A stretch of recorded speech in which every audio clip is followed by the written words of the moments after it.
Yanluo, the father of a ranger who had been governor of the south, died a long time ago. One night, I dreamed my father would come and look sad and scared, and say to him, "I have no sins in my life, only a brigade of border troops, who should not be deployed, but mistakenly deployed." On the way, I met Shanghai's bandits, and the whole army was destroyed. Now, they're suing Yan Wang, and the punishment in the shadows is cruel and vicious, which is really frightening. The king is no one else. Tomorrow, there's an official escorting grain and grass. The man is Wei. You have to beg him for me.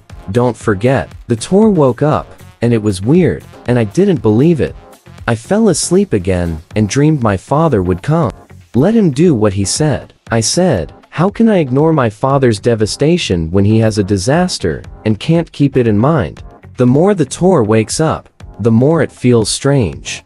The next day, the rangers checked the books, and, sure enough, Wei was the first to arrive, and the rangers summoned him in. He was called to a seat by two clerks, who then kicked him down in a ritual of meeting with the chief. After the call, he kneels on his knees, tears down, and tells Wei about his dream. Mr. Wei denies being Yan Wang and can't get up on the floor. Wei said, yes, there was such a thing, but the law of the inferno, unlike in the dark of the world, is that I can join hands and conspire to cheat, and I'm afraid I can't help it. The Tor begged him. Wei's experience was so helpless that he agreed to come down.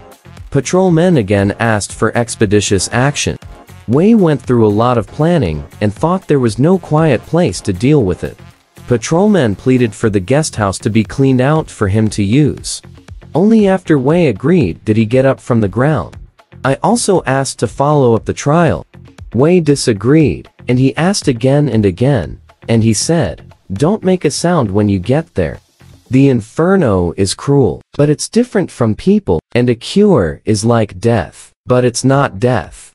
If you see anything, don't be surprised. In the night, patrolmen lay on one side of the palace hall, meeting the prisoners under trial, severed, broken arms, and numerous others. Several people caught fire under a cooking pot that was set on an empty lot. Suddenly, Wei Zhengguo came out in his official uniform and sat in the lobby. He looked so powerful, was very different from what he saw in the daytime. Those with broken arms, they all lay down on the ground and shout wrongly. You were all killed by Haiku, Wei said. Why sue the chief executive? The ghosts shouted, we should not be deployed according to the rules. We were killed only after we were mistakenly deployed.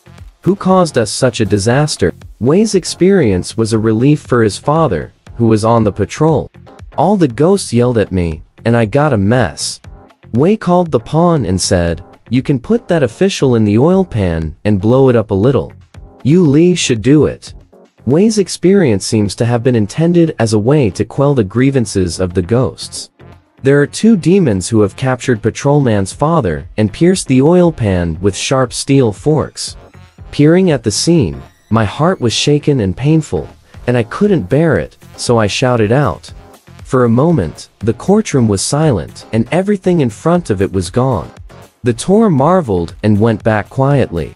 After sunrise, the peasants went to see Wei and saw that he had died in the palace. The law of the yin, unlike the law of the yang, which is so dark and unknown, can play tricks, favoritism, and fraud. The just and strict laws and the law enforcers who punish the wicked and praise the good are Pu Songling's ideals for the world. If Wei Cheng can stand by his own position and is not touched by the human feelings, then there will be no tragedy of death. Alright, this story has come to an end. If you liked it, please give it a thumbs up. Thank you.